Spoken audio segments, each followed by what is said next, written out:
Hi, I'm Emma Keller. I go to Dalton High School, and I am a part of the Medical Laboratory Internship Program. This is the Epidemiology of Allosensitization in Liver Transplant Recipients. Authors: Emma Keller, Medhat Asghar, MD, PhD, John McMichael, BSc, and Finbar Amanis. Background. Certain conditions mandate liver transplants. The three most common are chronic end-stage liver disease, fulminant acute liver failure, and cancer limited to the liver. Although the first-year survival rates have increased from 25% to 78% since 1983, we still want to increase this percentage.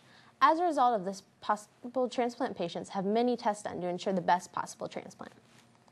One of these tests is called a PRA, Panel Reactive Antibody.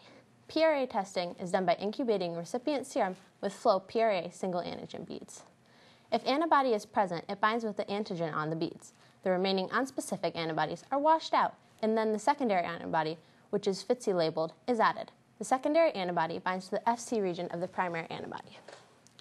After the secondary antibody is added, it is incubated again for 30 minutes and then washed to remove any unbound secondary antibody. Then the mixture is ready for the flow cytometer.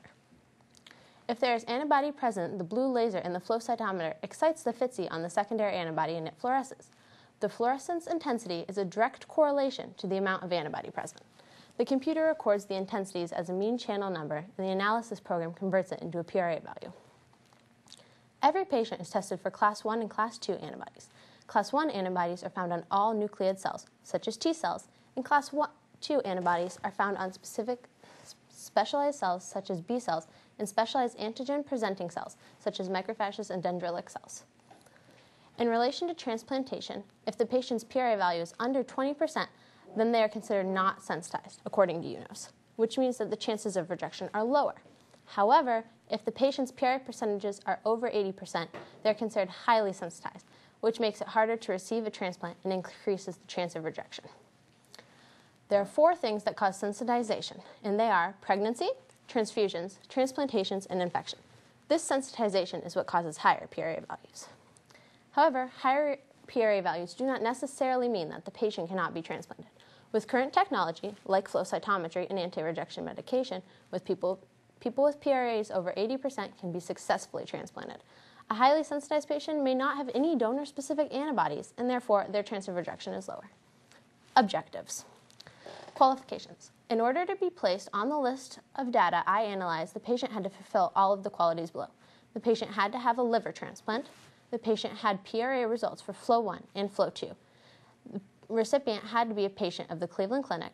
The recipient's test had to be run by Cleveland Clinic's Allergen Transplant Laboratory. Hypothesis. The greatest percentage of total patients will fall into the second category, with their highest PRAs falling between 20% and 49%. In regards to classes, most people will be in the both category. Methodology. We composed a list of patients who had a liver transplant and PRA data, and then we separated the patients into 4 groups by their highest PRA percentage done by flow cytometry. These groups are as follows. Their highest PRA percentage was less than 20. Their highest PRA percentage was between 20 and 49. The highest PRA percentage was between 50 and 79. And finally, the highest PRA percentage is between 80 and 100. These groups are further divided to see if the patient's highest PRA was consistent or if it only appeared in one class. We did this by grouping patients into Class 1, Class 2, or both, based on highest PRA percentage for Class 1 and 2 antibodies. Data. This is a graph of the percentage of patients grouped based on highest PRA percent. 35% of patients had their highest PRA between 0 and 19. 24% of patients had their highest PRA between 20 and 49. 26% of patients had their highest PRA between 80 and 100, and 15% of patients had their highest PRA between 50 to 79%. Of all the patients with PRAs under 20%, all of them had their highest PRA under 20% in both categories. For the patients with their highest PRA being to 20 and 49%, 93% had their highest PRA in Class 1, 3% in Class 2, and 4% for both. With the patients with PRAs from 50 to 79%, 90% had their highest PRA in Class 1, 5% in Class 2, and 5% in both. With the patients between 80 and 100%, 82% had their highest PRA in Class 1, 5% in Class 2, and 13% had their highest PRA in both. Through all the patients' PRA ranking, we looked at Class 1, Class 2, and both. 50% of patients had their highest PRA in Class 1, 40% had their highest PRA in Class 2, and 40% had their highest PRA in both, and 3% in Class 2. Analysis. 35% of patients' highest PRA value fell below 20%, which means that the patient is not sensitized according to UNOS guidelines, closely followed by 26% of patients who had PRAs over 80%. 57% of patients had their highest value in Class 1, and 40% had their highest value in both, which is reasonable since all patients who had their highest value in the below 20 category automatically went into the both category. Results. The highest percentage of transplanted patients were those with the values under 20%, closely followed by those with PRAs over 80%. Patients with PRAs under 20% are more likely to get a transplant because their chances of rejection are lower, and these patients are normally healthier and will utilize the organ for a longer time than a person with a higher PRA.